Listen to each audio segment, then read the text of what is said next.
Shanti, Sw.Chinmayananda.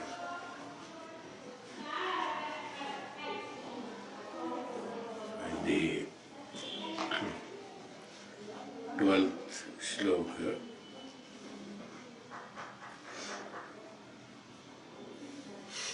continuation of the 12th shloka. Today is our 22nd session.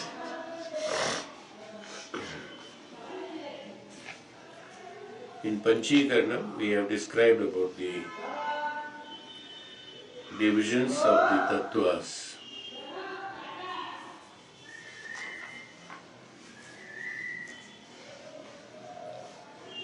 Divisions of the principles, the tattvas. We said that it is automatically, which by its own existence, by its own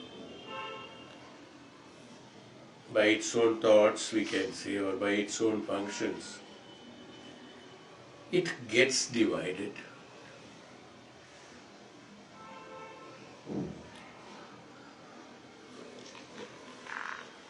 And those tanmatras, from the tanmatras,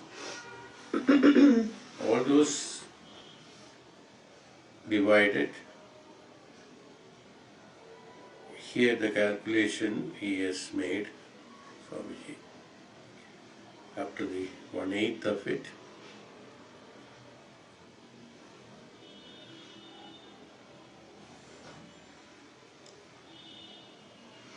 The division also ends at 1/8. It doesn't go beyond, or it goes beyond.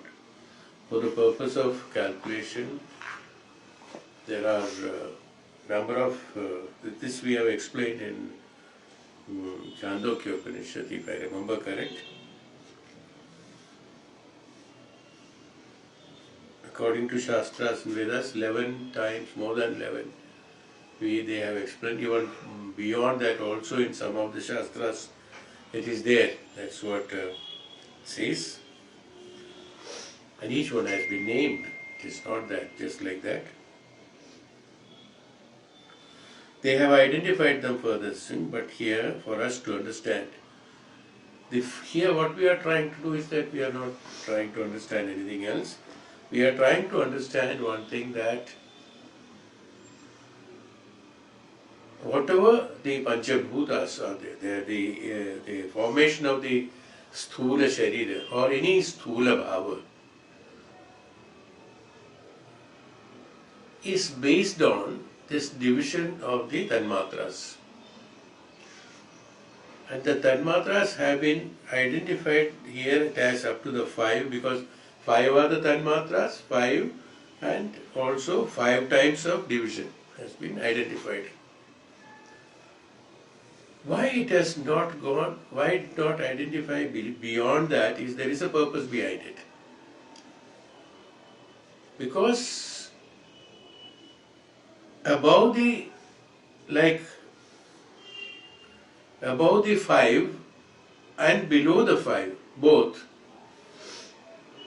cannot be seen or experienced or visualized by the Sharira, which is the Sthula Bhava of the Atman. This Sthulata can see only this much. If it is beyond this 5th division of 1/8, if it is above that also cannot be seen, below that also cannot be seen. When it is too small, one cannot see. When it is too big, that also cannot be seen. So for the Sthula Bhava, this division is only necessary, is why they have divided only up to this. It is not that the division is no more there. It is there. There are so many things which we can't see. It is there. Like there are so many bacteria flying in the air. No? The whole atmosphere is full of that. Full of small things flying. Oh, so many things are there in the atmosphere. Maybe when you see through a special equipment, we can see that, but otherwise, normal conditions it cannot be seen. So, the 5 divisions explains only to be in the Sthula Bhava of the Sharira as Sharira and objects. The objects what you are seeing and that one, the one who is seeing, both should be in the equal frequency, then only it can be seen. If it is a very high frequency, it cannot be seen. If it is a very low frequency, it also cannot be seen. It's why the division has been done only to this extent, has a meaning behind it, not that just abruptly stopped it. See, so not there. It is not that it is not there. It is there. Beyond that, it is there. And it has been explained, as I told you, it has been explained, it has been named also. Number of times it has been named. But that is what the scientists have had an argument earlier, that the atom cannot be divided, atom must only then. Then recently, few years back, they said, yes, atom can be divided further. But we have already told, we means our ancestors, the great noblemen, have already proved it thousands of years ago that it can be divided to more than 11 times or 12 times, that is it. And they have named each one of them there. The names are also there. Here, they have ended only with atom. So, they have ended only with the Tanmatra. Below the Tanmatra, they could not identify. But this has been identified much long ago by the Maharshis and Tapasvis, much lower than that. Much divisions have been identified by them and then that is what we are telling. This is how the Panchabhutas, the creation of the Sharira has been made by the Panchabhutas. This combination, the science could not explain it, did not explain it so far. Why? Because they did not go beyond one level of the atom, that's all. Below one level, I think few years back there was this one, yes, atom could be divided. That's what they confirmed. Further division, they have not, at least I do not know that it has been declared or not. But it's not there. Is why the scientific provision or we call it as material science provisions, they don't clarify about the Sharira being made from the Panchabhutas. This could not. But they have, who has already identified thousands of years ago that there are from the Tanmatra there are so many divisions are there, and all these divisions are existing actually, and they are all made by that. So there are, but one thing we are all sure that there are things which cannot be seen by us. So the division of the 5 times division of the Tanmatra has been provided for us to make us understand that the Sthula Sharira is the combination of these five divisions.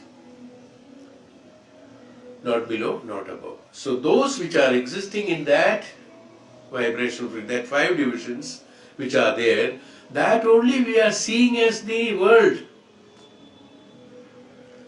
Another proof, Jagat Nitya. We are seeing only that which are prevalent in that particular frequency or particular Tanmatra that has been divided into 5, that in the capacity of man in physical eyes could be seen only, has been identified as the world. We have not included that bacteria which is flying in the, which cannot be seen in the atmosphere, thousands of them. It is everywhere. It is inside your eyes, inside your mouth, inside your nose, everywhere it is there. Those things we have not identified them as the existence in the world. Have you? Because I cannot see them. Those which could be seen by you, which is only a very small part of it, that because of, in that particular frequency, you identified them as world. But this is how we have to understand why I am telling this exactly. So in each frequency, the subject and object could be identified. Because of the frequency of vibrations at that point of time, and in that, this identification is done by those which are in that particular frequency to that which is in that, identified in that particular frequency. Which is above and below could not be identified. Similarly, there are so many layers, 7 layers above, 7 layers, 7 lokas above, we call it 7 lokas below. No? We have 14 worlds, we said. These 14 worlds have been identified. It is not just something out of the blue has been told. Has been calculated and identified that there are 14 worlds. 14 worlds are there, 14 different frequencies. So whenever you are in a different frequency, you will be able to see what is prevalent there. Is it prevalent? Is these 14 worlds? Why 14? Because in those 14, whatever is division, when you are in that frequency, you can be seen. But is it existing or not? Or this is so at that time, you will not see what is here in this world, what we are seeing today as subject and object. We won't be able to identify this. For that, for him who is vibrating at that frequency, for him, this world is not existing. Alright? Like for us, some other world is not existing. No? See, could you get my time? So, time, there are so many factors in that. Kala, Desha. Time and place. Depending upon that, the frequencies are different, and somewhere else something is happening, or it's so many things are happening, might have already happened here or would be happening later. So these are all happening in different worlds because of the differential time and space. That's called the Samaya Kala. Based on that, these frequencies are identified. Are they really existing? They are all inclusive in the Tanmatra. All are atom, they say that they have proved. All are in the Tanmatra. That means all those things what we are seeing, they are all, because we are vibrating in a particular layer, in a particular frequency, we are visualizing these things, we are seeing these things. Actually they are there or not, we don't know. Mithya it is, Jagat. Is all those are existing? No. Are they existing or they not existing? If you are in that frequency, it is existing. If you are not in that frequency, it is not existing. So the one who is above all this frequency, for him, none of them are existing is why Jagat Mithya Brahma Satyam. Yeah? How this derivation of thing? Absolutely calculations. Is another way. I mean, this not coming into this. When I read this, suddenly I thought I must express my opinion, my thoughts. So this is how it happens. That is why these 5 divisions. Why there? Because there is a question in my mind itself. It has come. Why there is no more divisions have been explained here? Why it has been stopped here is because that is what we are discussing now. About the Sthula Sharira we are discussing. The Sthula Sharira is a combination of this, is what we are telling. That's why we are not discussing further. When we describe about the 14 worlds, the further discussions are there, and that is there in the Chandogya Upanishad, and many other documents are there for that, where it has been specifically mentioned about it.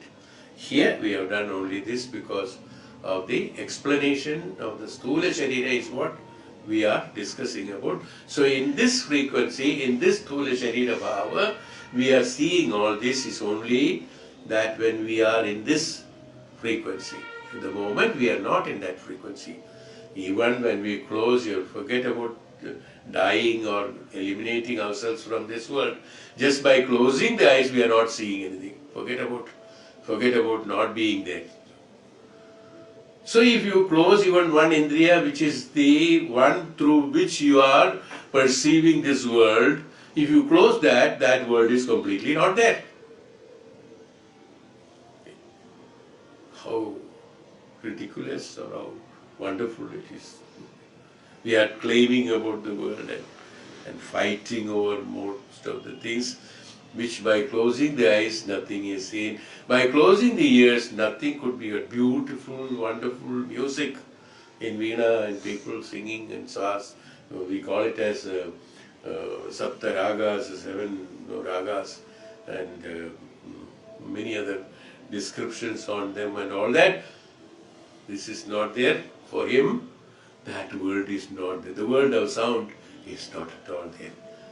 The world of expression for him is only when through seeing or through grahana, touching. If that is not available, if the fingers are not available, for him even he cannot touch skin. I mean, the sparsha, indriya is not there, he cannot even feel the sensation. Forget about the you yourself not being there. What I am trying to tell you that even one indriya is missing, you are missing one world of yours. And when Bhagavan says that the Jagat Mithya, you don't believe. How is it possible? Is a question. No? When we lost this capacity to smell any smell that happens, that world is closed for me. When my nose is blocked or the sensory system inside the nose is not there, any smell that is there, we cannot smell it. That world of smell is not there for that person as far as that individual is concerned, is it not? Is it there? That means for him the smell is not there at all. No, for him that's a conclusion. That world is not there. That is mithya for him, is it not? It's mithya. Brahma Satya. So, you got it. Even with this simple example we can understand when even one indriya is missing, we have eliminated one whole world of ours which we are enjoying otherwise. So if it is known, true knowledge comes, the whole world is a mithya. The whole world is only an illusion, that because you are in that frequency, you have that illusion. When you are asleep, when you are got in the dreamland, sleeping, dreaming, you are in that world. You are in a different frequency at that time. So whatever you are seeing there, that is the world at that time. When you wake up, that is the world. And when you become absolutely conscious, none of them are the world. No? When you are really conscious, none of them are this world. Jagat Mithya Brahma Satyam. So the human body, we are at the lower level now, at the sthula bhava of the sharira, stulata of the sharira, sthula, sukshma, karana. 3 shariras they have told. So we are describing about sthula sharira now. The human body, as already stated in the equipment with which we are perceiving things, it is with the sense organs available in the body that we derive our quota of pleasure and pain, which in their turn give us a measure of success, failure in our individual lives. If these indriyas are not there, none of them are existing, none of them are.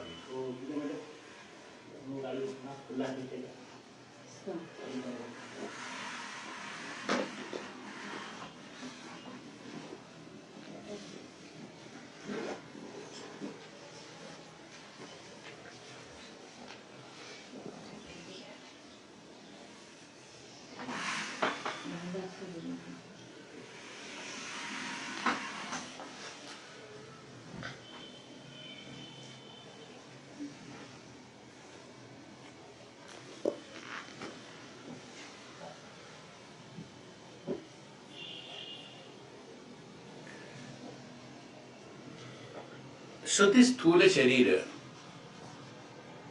is experiencing the pain, it is there, it is the Sthula Sharira who is experiencing the pain, pleasure, failure and the pains and pleasures. Failure and success is a mental process, even though it's also considered as comes under the Sthula Sharira because Sharira, Mana and the intellect, even though that. But there is a division afterwards, this mind, it comes under the different Sukshma Sharira, it will come under the Sukshma Sharira.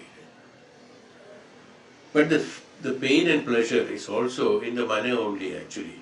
Actually it happens, everything happens in the mind only in the Sukshma Sharira, which is externally expressed and felt by the Sthula Sharira. So the pleasure and pain. When I am talking about pleasure and pain, suddenly something comes to my mind is that we all know that, and I have, everywhere it has been told also, that the percentage of the dukkham or the percentage of the pain is more in the human than the pleasure or happiness. When you compare the percentage of this one, you will find the pain, dukkha, suppose if I tell in Sanskrit, is dukkha is more than sukha, actually. Sukha is only very short, dukkha is very long. Why this? There's so many explanations. One of the, here when we are talking about Sthula Sharira, I'm just talking about it. Even though it can be connected with many other things. Why dukkha is more and sukha is less? Why not the other way around? One is because of the karana sharira, it is because of the previous janma's karma being transmitted, is one reason. So in that, when you are executing certain karmas, naturally dukkha is more than sukha. Because we are trying to execute karmas and then trying to eliminate that or whatever has to be eliminated and then overcome that and then exhaust the karmas. Experiencing of karmas is happening to exhaust the karmas, not for retaining them. No? So naturally, in the process, this can be called as dukkha only. There is no sukha in it, there is no rest, all working, hard working. This is the second reason. There is, like this, there are few reasons, like it is because of the past karma, because of experiencing of the executing and exhausting the karmas. Third is a very important ideal situation where it goes to the intellectual level, This is up to the mana and indriya, then the intellectual level when it goes. It is because the avidya or the ajnana is the cause of dukkha. Even the karma phala has happened because of the avidya and ajnana. So even the feeling of dukkha is also, it is because of avidya and ajnanam. This ajnanam happens at the intellectual level where the direct impulse of the jnanam is not being received directly from the Atman because of the because of the experience of the physical body. So this avidya or the ajnanam is the cause of this dukkha. And this has to be experienced. Why? Because there is no shortcut for that.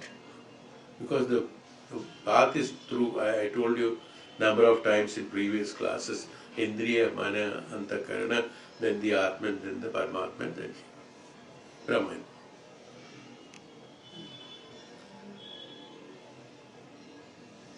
Through dukkha only, the identification, why it has to happen, why it's happening, it is not making it happen, it happens. When there is avidya, when there is problem, dukkha has to happen more. Why? Because through dukkha, experience of dukkha only, one experiences the God presence or the consciousness. In sukha, nobody learns. In sukha, everybody enjoys. Nobody learns. Or they lose their knowledge. In sukha, we lose our knowledge. In dukkha, we try to find out to come out of dukkha is a process of learning. We call it as process of learning. Process of learning is that what? Why this dukkha is happening? I have to come out of this dukkha. So in order to come out of dukkha, you look for ways and means how to come out of dukkha.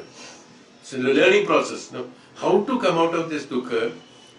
Through puja, through singing, through this, through that, through tapasya, through meditation, through jnanam, through Upanishad classes, or through this, through that, and ultimately gaining that, that thoughtlessness, the non-agitative status of mind, to reach there, then I will get peace and happiness. This investigation and invention, this investigation and an invention is happening through dukkha only. If dukkha is not there, nobody would try to find out God, would you? Huh? Is the God necessary? No. Rita will gradually forget about it.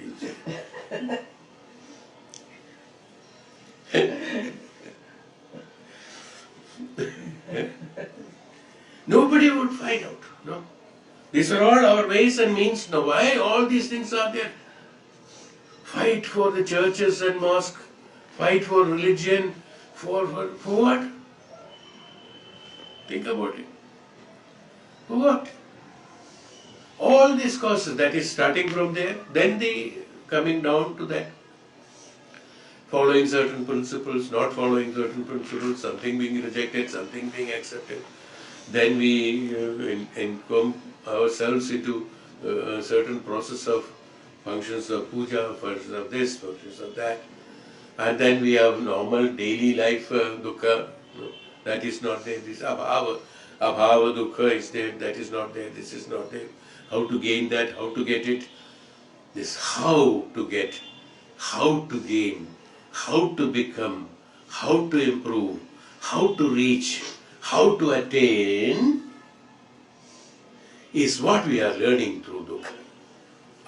Are what we are learning through dukkha. So the dukkha is absolutely necessary for an ignorant intellect or avidya, ajnani. For an ajnani, through this only he can become a jnani. And for a jnani, there is no dukkha. Once the jnanam is available, when that is there, there is no pleasure there in that jnanam. In that jnanam there is only absolute ananda status, they said. We can translate only, I think, ecstasy or that's it. That is why I suddenly was thinking, in Hindi I have heard that this proverb, no, that खुशी से पागल हो गया, just you really translate it in the language. With the happiness you have become mad. खुशी से पागल हो गया, दुख से पागल हो गया कभी बोला है? It is not there. That proverb is not there. Why? Because दुख से ज्ञानी होता है. दुख के द्वारा one becomes a jnani. खुशी से वो पागल हो जाता है. That's all. He will never improve. Suppose a man has got only happiness for everything, he will be a useless one, is it not? Nothing can be used for nothing. He will only be enjoying the physical pleasures. Absolutely nothing he will do. You provide enough money to somebody, enough facilities, enough food, enough health, no disease at all. Enough of it. What he will be? Can you imagine what he will be? He'll be mad. Yeah. He will become mad. What to do? He doesn't know what to do. But in dukkha, he only knows what to do. Is why dukkha is more and sukha is less. Is what I derive. I mean, even though this is not directly connected with this thing, but talking about he said about the pain and pleasures. So I thought, I just came to my mind. So I said, I must tell you that this is what I can find out. I don't know. If you can find out some other things, you tell me, so that we can learn more on that. So this is what the pain and derive our quota of, he has also mentioned here, the organs available in the body that we derive our quota of pleasure and pain. Very carefully he has written there is a limitation there, quota. When he has mentioned quota, that means there is a limitation of that pleasure and pain.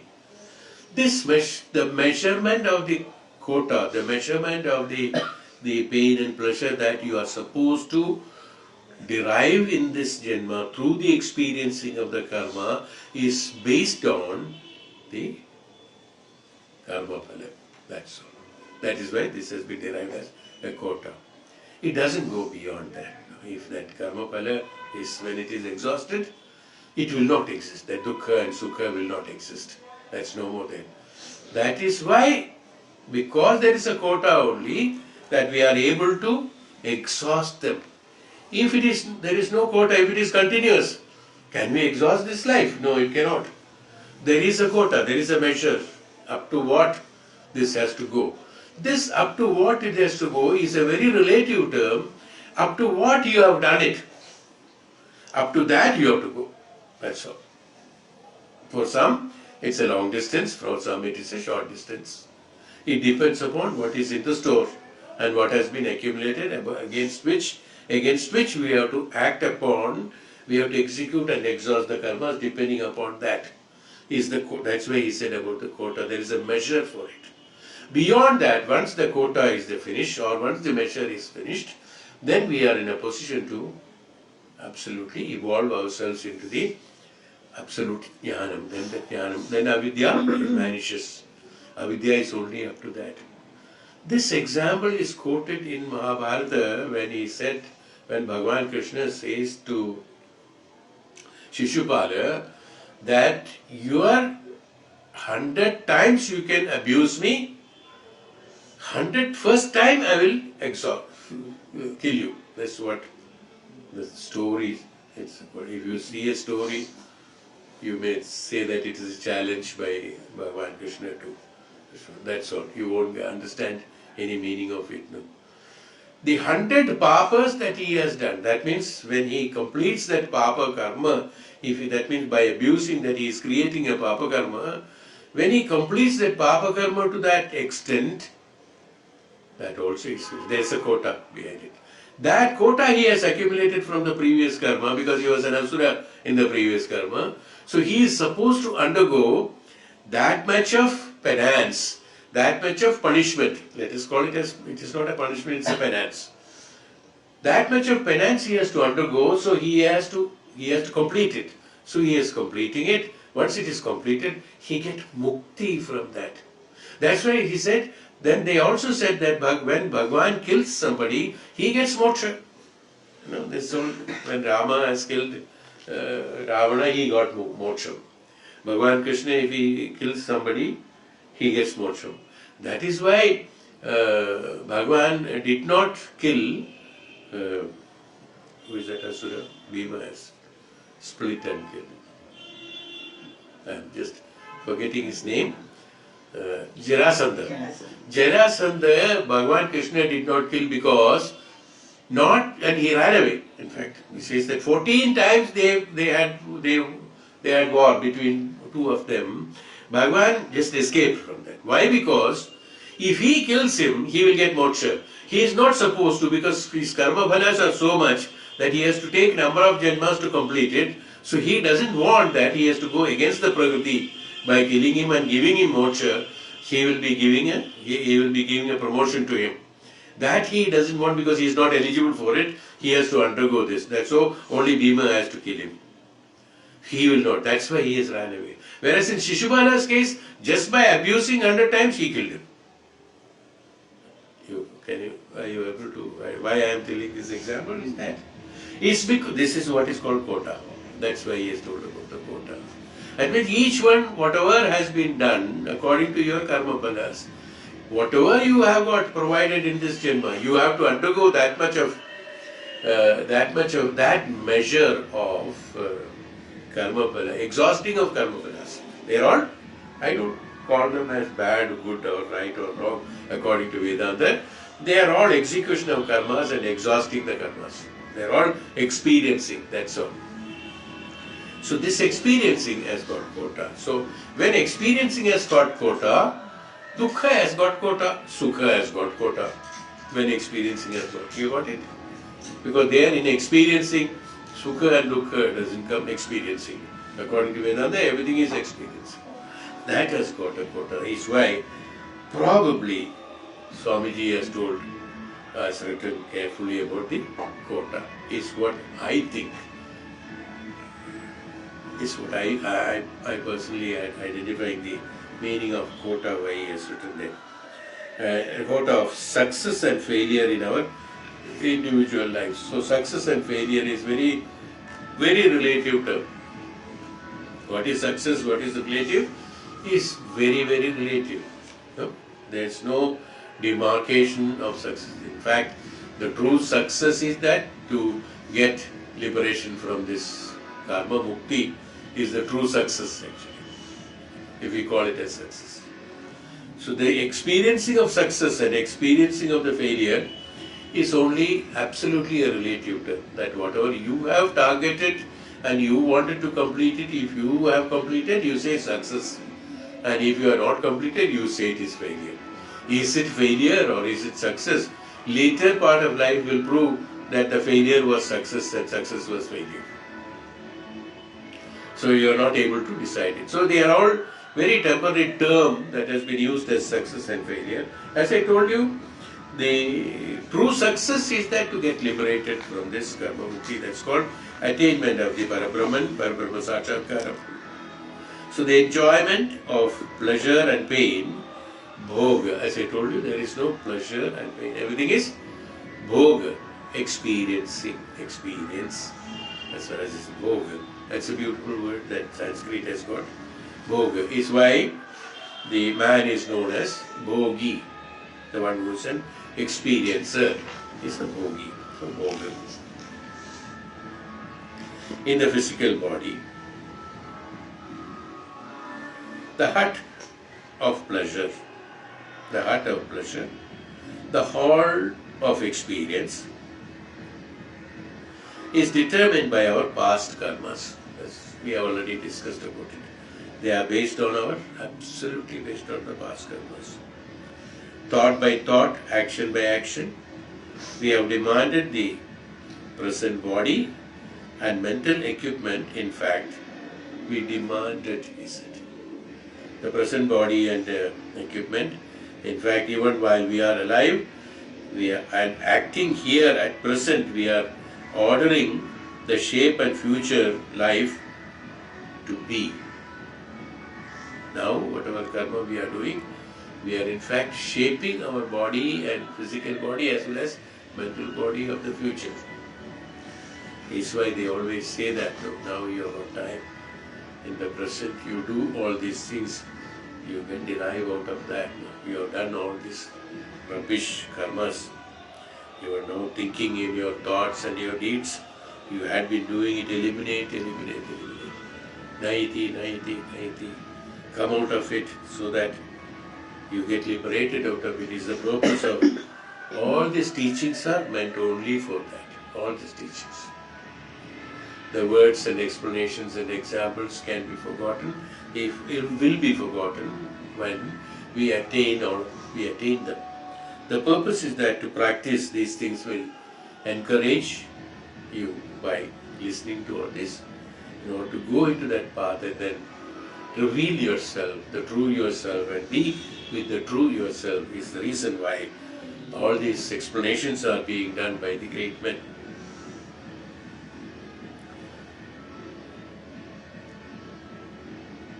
Unless we conquer the bad vasanas by right conduct and practice systematically the righteous values of life, we do not come to live in an atmosphere in which our thoughts and actions are sufficiently divine to be directly helpful for our own progressive evolution. Even though the body is yours, the karma is yours, karma phala is yours, it is your mind, your body, your intellect, you do whatever you want. Nobody stops you. But how to lead your life, why this life has been given, what for has it been given, how it should be led by you, has got an instruction. And if you follow the instruction, you will enjoy living. It's a misconception saying that if I follow all these things, I will not have pleasure and happiness. You have derived your pleasure and happiness in a different way, destructive way, and then you acquired those pleasures and pains, and then you decided that that is the way of living. No. Suppose you have made an equipment, a camera has been made, or a cell phone has been made. Along with that, there are instructions given. No? You have to press this button, then only this will happen. If you press the other button, something else will happen. If you press both the buttons, something else will happen. And if you drop it down, it will break. That's all. Nothing else. No button will function. All instructions are given. If you follow that, you can use the phone. No, it is my phone. I paid for it. It's my phone. Who are you to tell me how to use it? I will use the way I want. No? And then you go crazy. You do whatever you want. Ultimately what happens? Finished. An explosion takes place. The whole phone is gone. If you do that. This is what happens. An instruction is given, anything and everything is there, and instruction is given along with that. And it has to be followed. Then your prana, when you have been allotted, in the sense, even though you have acquired it, when you acquired it, at the time when you acquired it, you had in your mind, you had the instructions, how am I supposed to lead my life in this life, is why I am taking this body and mind and being born again, have been told by you, decided by you, you created an instruction manual already done there, and it is there. And it is there for some time in the childhood, but after that what happened? You forgot about the manual, you thought that it is your own and it is your ownership is there, so you forget about the manual. Isn't it? We all remember. Just a small example of God. Even I did that, it's the same thing. When you bought a new car, along with that they give you a very thick manual. What should be the air pressure, when the oil has to be filled up, at what time, this has to be done. If that goes wrong, that has to be done. Attending those, what is that called? Emergencies, how to, which button, what, everything is absolutely written there. Now, once it comes, maybe we browse through for a day or two and say that how to switch on the light and off and all that. Simple things, we will go through it. We won't read the other things, what to do, or maybe we'll read once, quite possible. After that, it is very carefully folded and kept it so that we can hand it over when we are selling the car. No? Am I right or wrong? I have done it. Okay, sometimes when an emergency came, just I afford only that. Then again I kept it back. You kept it back. Why? That is meant for whenever it happens, or once in a while you have to keep on reminding how to do that, you see, so that you should know that. In our life also we have to read that manual that you have made. How your life should be. Why? Because you only know that what was your karma bala and why you are taking this birth is known. So, in order to exhaust your karmas, how the dharmic way of living or the righteous way of living should be done, then only you will be in a position to exhaust them and then get liberation, kaivalya from this, liberation from this is already there, but we don't. Life is mine, the way I like, I will do it. I will destroy it. I will do all that. Then ultimately, when we are in trouble, then we will say that, oh, God has created me like this, and He is constantly, having created, He is punishing also. It is His right to punish. God has neither created you nor punished you. God never punishes anybody. Consciousness never punishes you. That's why we say that. That's why we always say that. Are you conscious of what you are doing? Because the consciousness will never punish you. Consciousness only will promote you towards the absolute, towards that goodness. That means availing the consciousness. You don't have to be aware of consciousness. You have to be availing the consciousness. The consciousness is there. You have to avail the consciousness in order to be with yourself or with the absolute or with the Brahman that is necessary. So you cannot violate. This is called adharma. Violating your own way of living righteously is called adharmam. That is the way you are dharmically living, righteous way of living. This is also called as sin, papa karma. Which is the biggest papa? Abusing yourself is the biggest papa. You abuse, oh, this is my sharira, I can do whatever I want.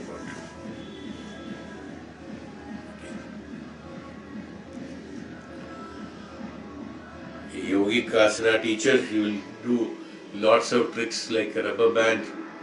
He will twist and turn his body according to this. This is my life, I will do whatever I want. Others also will follow that. I will do whatever I want. I'm not saying yoga is bad, it is good. What I am trying to tell you an example. That alone is not life, We have to understand righteous way. Dharmic way of living is not necessary. Exhausting of karmas are not necessary. Maintaining of sharira is okay, a part of it, no doubt. You have to be healthy, you have to make yourself healthy and things like that. But everything is connected with, to be healthy you have to have a righteous way of living, then only you can be healthy. To be wealthy you have to have a righteous way of living. What is wealthy? First of all, definition of wealth itself is wrong by us.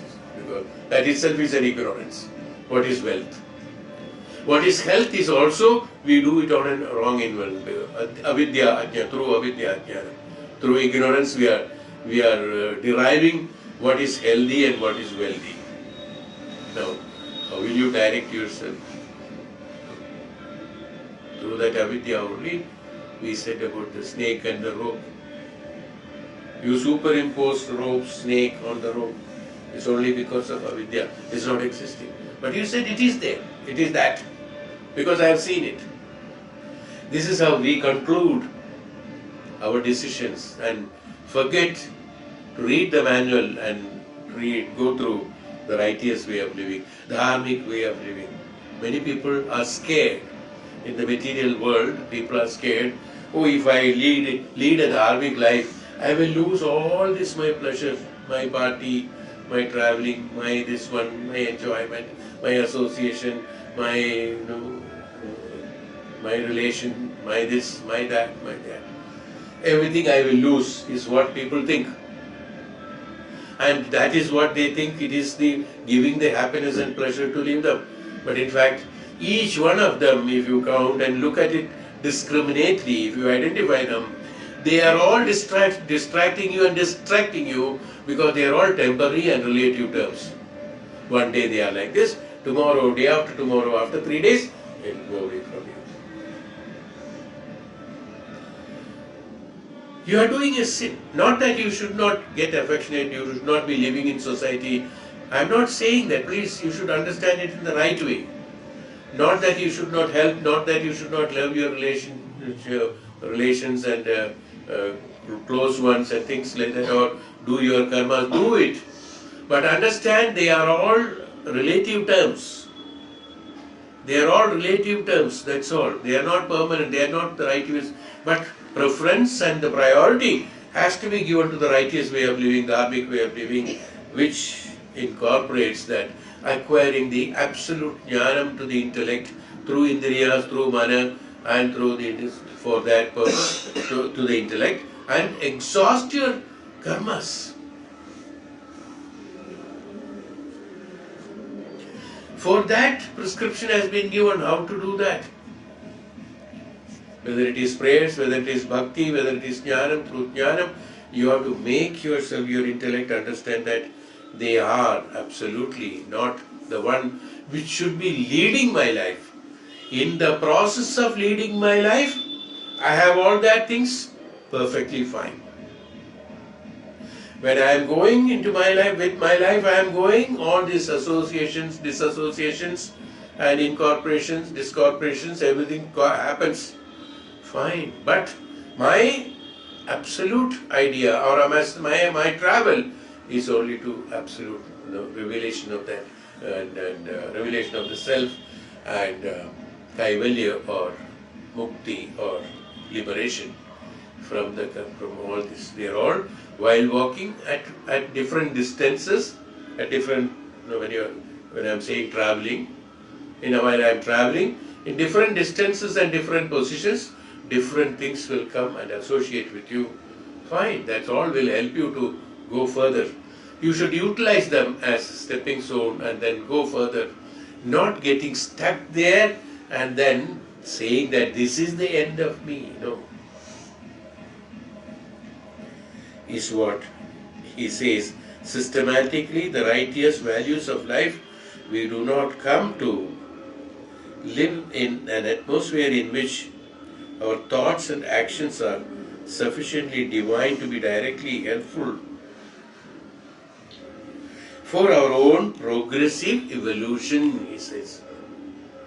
So our divine thought, what are divine thoughts? Don't misconstrue the meaning of divinity again. What is divine? What do we understand by divine?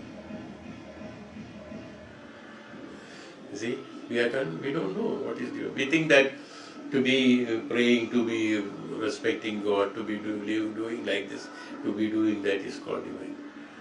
The divinity is that to be conscious of the Brahman and I am executing my karmas and exhausting my karmas, to be with the Brahman is called the divine thought, the divinity. And that is divine thought. And the divinity is that to acquire that Brahma Tattva, Brahma Jnanam, what actions have to be done in this life is called divinity. That is divine, this is divinity. Divinity is an verb and divine is noun. I don't know much of grammar, but still I'm saying. So working, that when anything is being done, divinity is also noun actually. Divine is also noun. But here I am deriving divinity is that activity that you are doing, that divinity, that's called righteous way of living, dharmic way of living, dharmam. In dharmam what happens? In dharmam, I have only happiness, absolute paramanandam.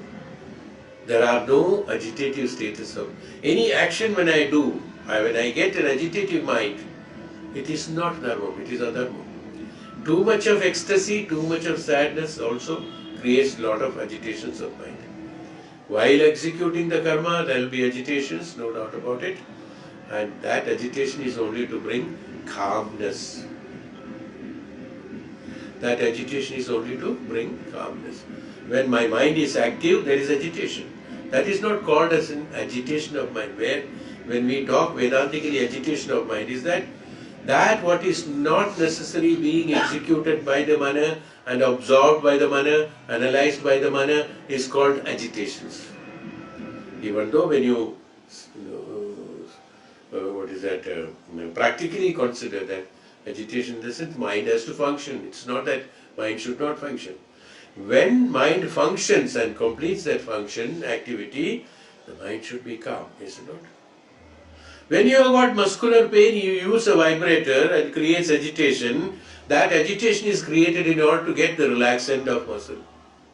Right? Same thing happens here also. Simple to understand. No? Agitation is that. Suppose it gives more problem for this, that's called agitation. Or no relief of pain, that's also agitation. That's called agitation of mind. You got it? Just a very crude example, of course, no doubt about it.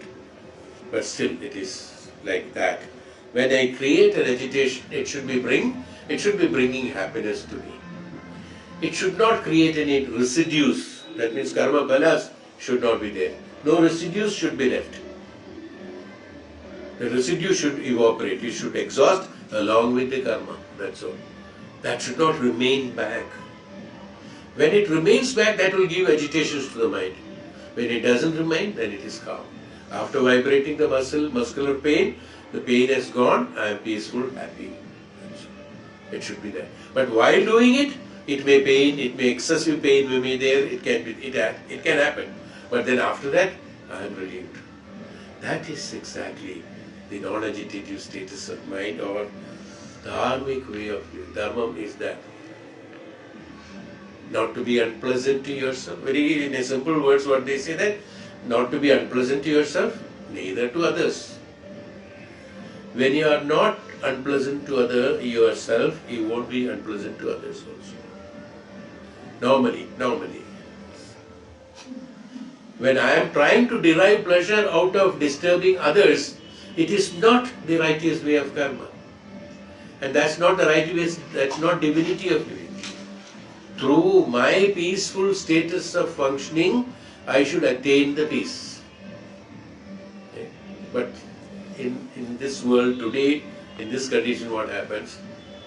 Even in all the fields of activity, whether it is political or personal or anywhere else, we all prove. I'm just going little away from the subject. We all try to prove ourselves to be right by proving the other wrong. By proving others wrong and bad, I don't become right and good, do I? But this is what is happening. Whenever they say that, nowadays that question should be changed. How are you? People are asking, hey, how are you? Immediately he will say, you know what happened yesterday? How are you? That this man has done, that man has done, this party has done, this politics has done, this has been done. How are you? That they have know how you are, that the reply has not. He means that when these are all bad, I am excellent in standing in front of you. I am the only one who is right. That is called adharma, ajnanam avidya, that agitation of mind.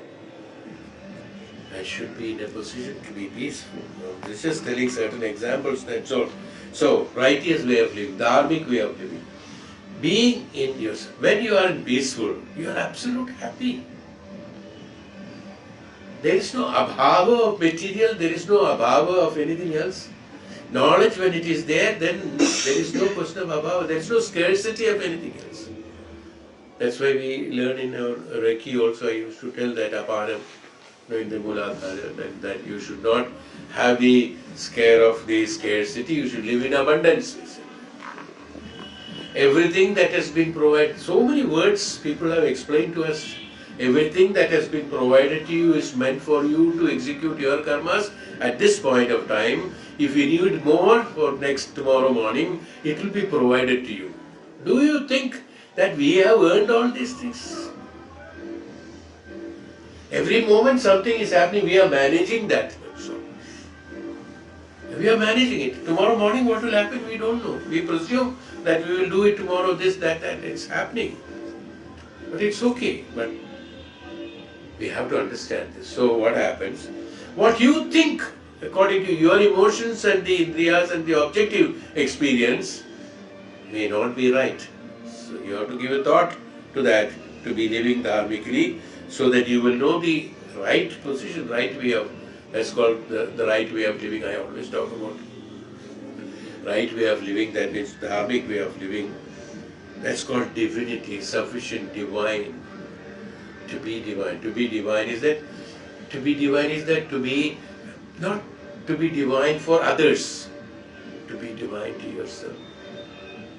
Divine, being divine is not an identification given by somebody else.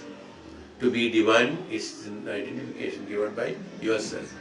To be divine in the sense, you don't identify that you are divine.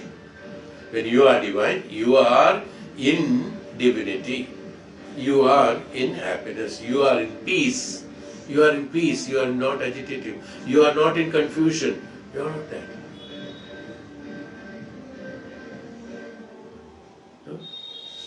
Many have got only some shares are there, that's why the Upanishad has told something, Samshaya Atma Vinashyate. Samshaya Atma Vinashyate. So, if therefore, now, sorry, where am I? Yes, that he will be directly helpful for our own progressive evolution. The one who is not doing the own progressive evolution is not walking on the right way, right path. He is free to walk on the other path, no problem. He is not restricting anything. He is telling that this is the way one has to live, that's all. But you live the way you want. That's up to you. You are facing the problem, you can face the problem. You want another Janma, you do that Janma. You suffer, you suffer. But what is righteous way of living? Not that because you do not have the knowledge for righteous way of living, you did not live, should not be the complaint afterwards. Is why these explanations are being given. This is the way of it. If you want, you do it. Yatechasi tatha guru.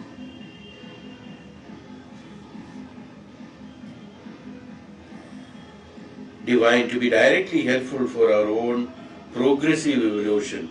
And the one who is not doing this progressive evolution of the self is doing a sin, papa karma to themselves.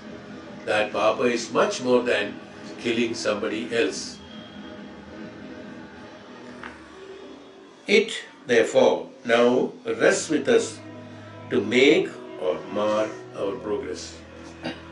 We used a very fantastic language. It is that, exactly what I say. Atechasi tatha guru. If you want, you do it. No, I don't want. I want like this only. I would like to do this.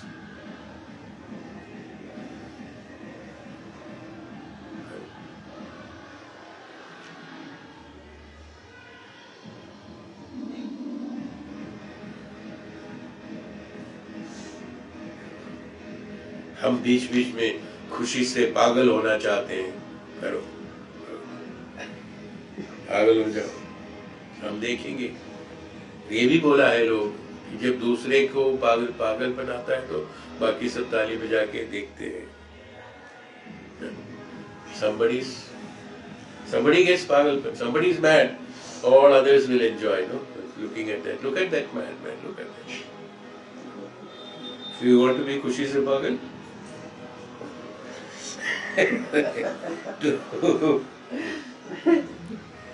to get a better life with plenty of opportunities in which we can slowly and steadily go forward and ultimately come to realize the supreme truth, or to get a wicked life in which we can dive ourselves into a greater gloom.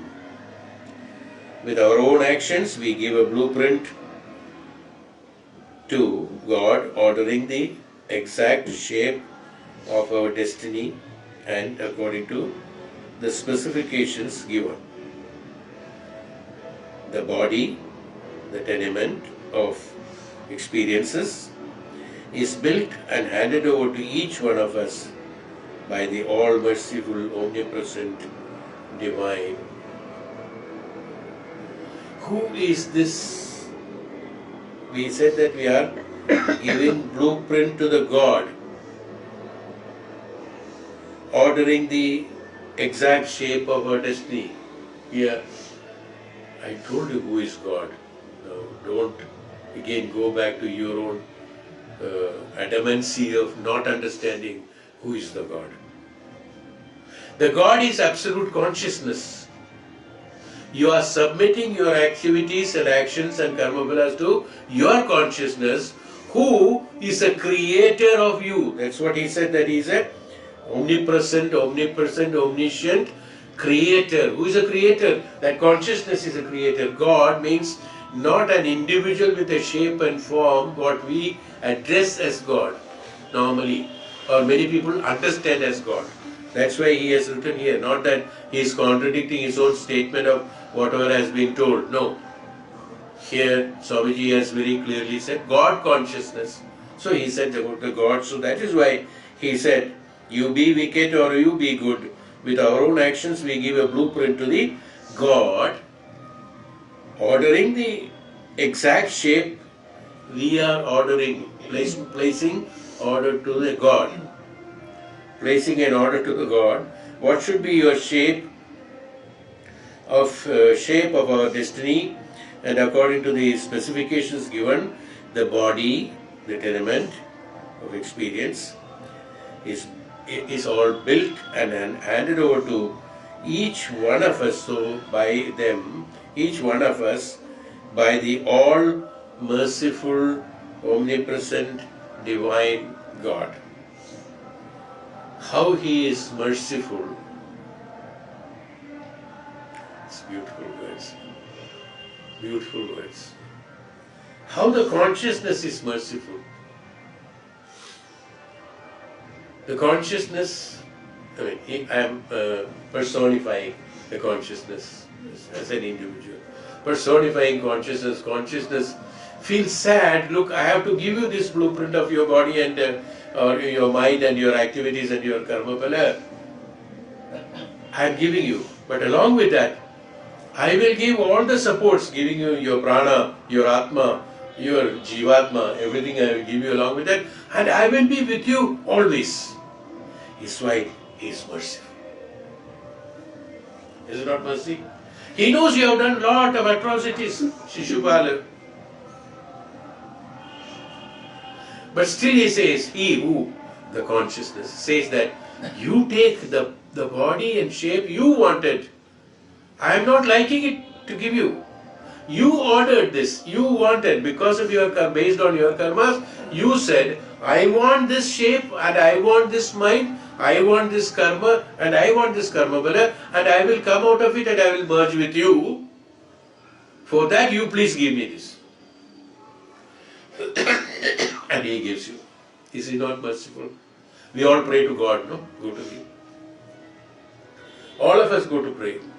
If you are not well, say, Bhagwan, mujhe theek kar do, make me all right. If you are having problem, you say that, bring me out of this problem. You say that we are ordering, placing order to the God. I mean, in this language we are using. Even though it is prayer, we are placing an order to that, please. Even though we are adding please to that, but we are actually ordering, better make me all right.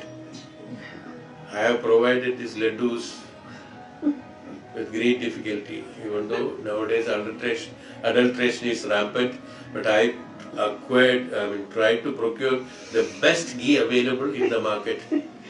I do not know whether it is adulterated, but still I feel it is best. I provided also, you better do it. Placement of order. Better make me all right. You become all right. When you come back, you have become all right. See? Who ordered? Who placed the order to make you all right? You ordered. Who is merciful? Because He did not have any ego. Consciousness does not have ego. That whether you are wanting that unwanted thing or right thing or wrong thing, you wanted it, I give you. Asura did tapasya for thousands of years, and what that fellow has asked? Useless fellow. No human being should kill me. He should not kill me inside the house or outside the house. He knows that he will not. But he did not say that. He did not give him advice. No, he did tapasya. So in between, inside and outside, he killed him.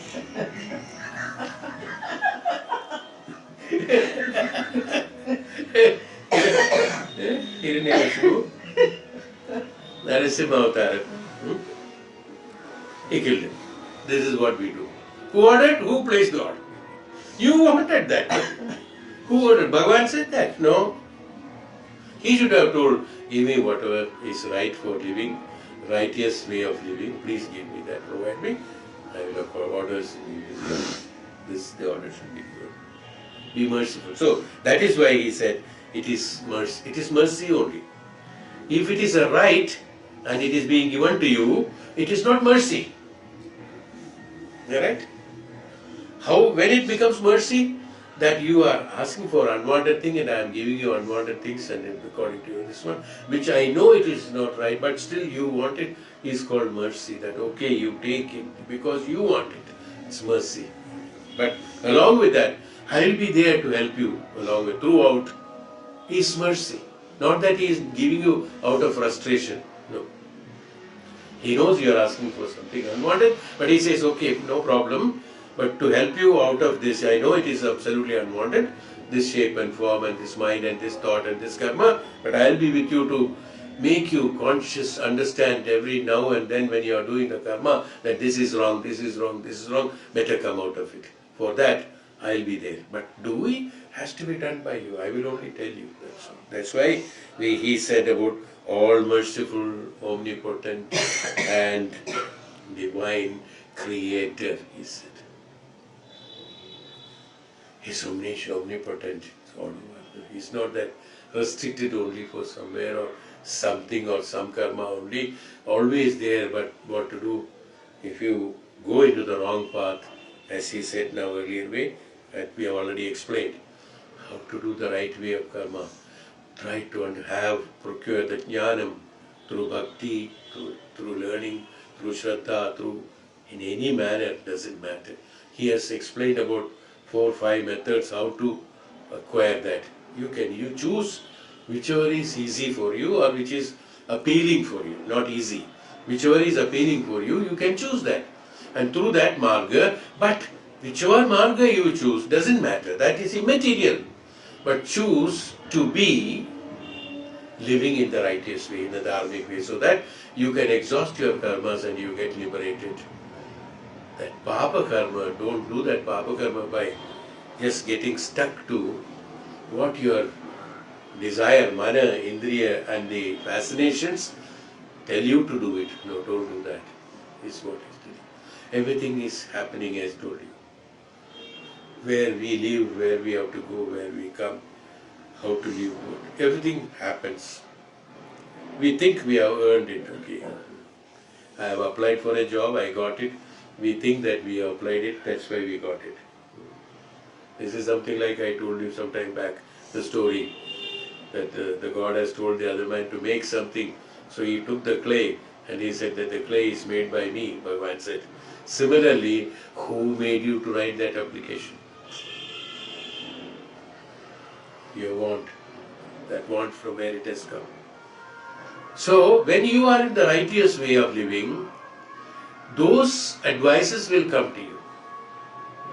And through that, why? Because directly a solution will come to you and take you towards that path. But if you are doing in a wrong way of living, he has to bring back from that wrong to the right and then lead you to the further progress. See, there is a method for everything, it's not that. Somebody is in a very wrong way, he cannot promote him just from there to here. No, he will not understand. From the thief to pujari, no, he cannot make it. It's not possible. So he has to make him what? From the thief to a normal man, a bhakt. Then he has to do bhakti. And he has to be immersed in bhakti. Learn how to do bhakti. Then he can become a pujari. No. I mean, just telling you an example. Similarly, when you are doing a papa karma because of your karma phalas, the consciousness will keep on advising you. That consciousness advice will be to come back to certain level, then lead you to the progress. So we should remember that takes time. That's why we have to take number of janmas to exhaust them. Is why he is telling that be concentrating or be focusing on the right way of living so that you will definitely enjoy, be happy in that, because every karma you exhaust, you are getting relieved. When you are getting relieved, you become happy. In the other case, every pleasure will give you pain. You are accumulating. Each and every pleasure will give you a pain. Pleasure comes with pain. No doubt. Is what I understand. Okay.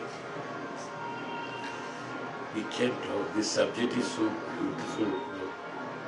We can talk for days together. It will never come back. But then you will run away from here. I am a little scared on that. Ajnanam, avidya prevailing on me. So we will go to chapter 13 next class. 23rd session will be next. We have finished 22nd session. We will go to Sloka 13. Om Shanti.